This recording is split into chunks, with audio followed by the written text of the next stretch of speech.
যিনি কোন বেলাল? তিনি হলো সেই বেলাল যেই বেলাল রাসূলুল্লাহ ইন্তেকাল করার পর মক্কা থেকে চলে গেছে দামেস্কে। চলে যাওয়ার পর আর কোনো খবর নাই।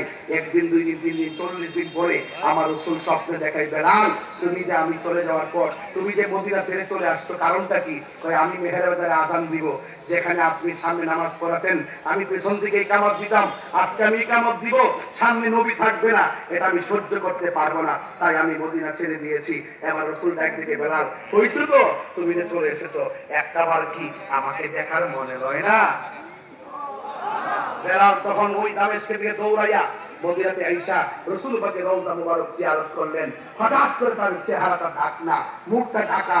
ছোট ছোট বাচ্চারা মনে করতেছে এরা কেডারে, এইরকম মানুষ জমে গেছে।